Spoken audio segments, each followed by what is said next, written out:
Great week for me this week. At the end of this video, I will tell you my overall record for the entire NFL season, and here are my Week 6 predictions. Enjoy. First game I'm going to go over is the Philadelphia Eagles going away to the Carolina Panthers. Carolina is a 3.5-point favorite because they're home, and you got a really good QB matchup in Cam Newton and Carson Wentz. You got really pretty good defenses in the Panthers and the Eagles. These are really just two really good teams, both in the NFC, so it's a big game for both of these teams. They want to make sure that they stay atop of their division, and it's just a really big, good game, and I would suggest everyone watch it because it's really going to show us who are going to be the top-tier teams in the NFL with this game.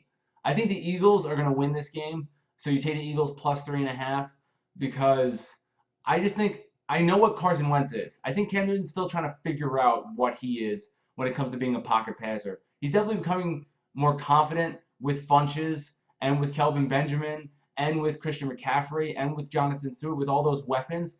But we know what the Eagles are. The Eagles know what the Eagles are. I still think Carolina is trying to figure it out. And the Eagles have been consistently really, really good this year. And Carolina's been up and down. They've showed really good flashes of brilliance, and then they've showed pretty bad play. So I'm going to pick the Eagles because I think they're the more consistent team. Next game I'm going to go over is my New York Jets hosting the New England Patriots. The New York Jets are underdogs by 9.5 points at home. That's a lot of points. And guess what? I'm taking New England to win this game by more than 9.5 points. Why, you ask? I understand New England has a bad defense. The Jets are a really young team.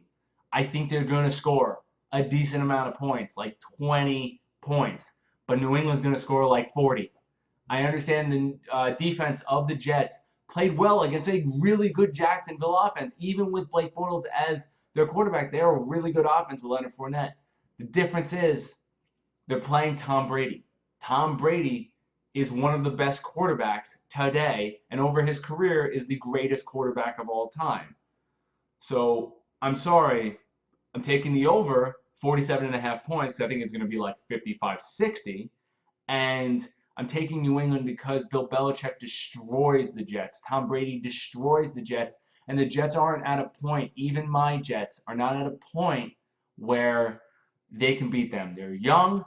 Maybe in the future they're going to be able to beat them, but not yet. They're going to get a reality check this game. I'm very happy the Jets are 3-2. Don't get me wrong. I understand why people want them to tank, but I'm not rooting against my team. It's unbelievable that they're 3-2. I'm so excited for this game. I hope I'm wrong. I hope we're in the twilight zone and we win this game, but we're probably not. New England minus 9.5. Next game I'm going to go over is the Pittsburgh Steelers going away to the Kansas City Chiefs. Kansas City is right now favored by 4 points.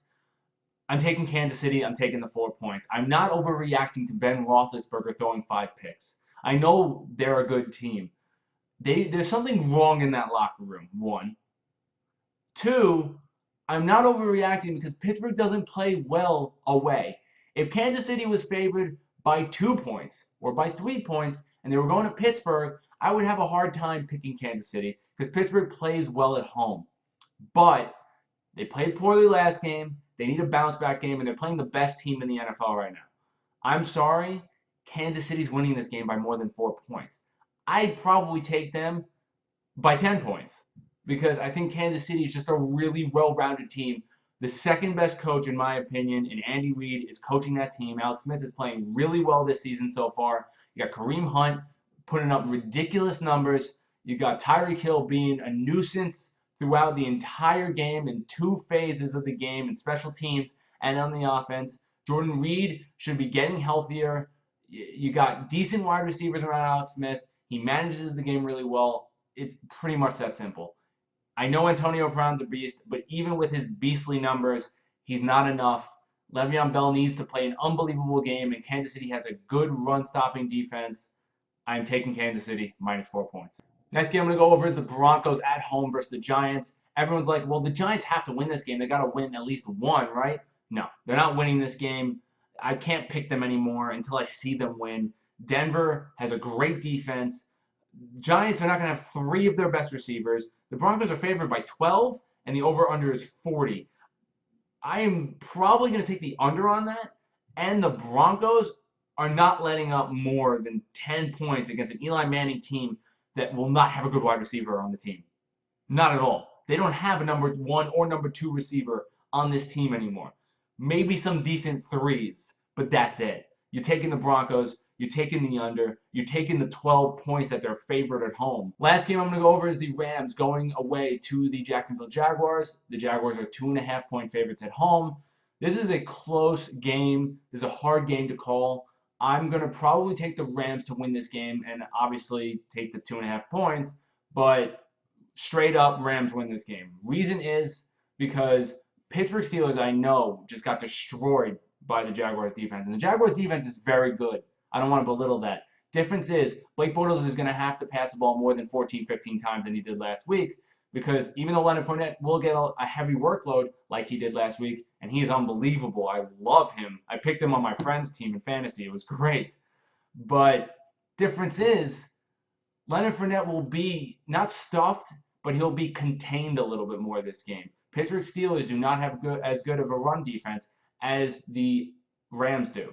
So the Rams are going to hold him to like 90 yards, which I know is still a lot, but when he gets the ball 25 times, it's less than especially what he did last week, which was 180-something yards, which is ridiculous. Then you have Blake Bortles throwing the ball more because he's going to have to get them in the end zone, which will make him make more mistakes because he's not a good quarterback. And then you have Todd Gurley on the other side. And he's going to be able to run it through the Jaguars defense because the Jets were able to do it a few weeks ago. So if the Jets can do it, then the Rams will be able to do it. Rams are a better offense and defense than the Jets are, and the Jets beat them. I know Pittsburgh's a really good team, supposedly, but I think the Rams play similarly to the Jets, and the Jaguars had trouble with that. Well, those are my Week 6 predictions. I hope you guys enjoyed them. Please comment below.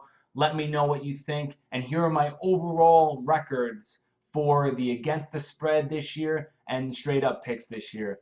I am 37-40 against the spread, my goal being 60% for the year. So I'm not at the pace I want to be at, but I know I can get there. The middle of the year is where I strive, and we're just getting there this week. And I know I'm going to do really well this week and for the weeks coming up. I have more information like everyone else, so I know I can get to that 60%. And I'm 46-31 straight up, right at that 65%-ish mark where I want to be. So I know I can just keep pace with that 65%. I will be there at the end of the year. I hope you guys enjoyed the video. If you want to subscribe, click here. If you want to see my last video, click here. And have a great week, everybody.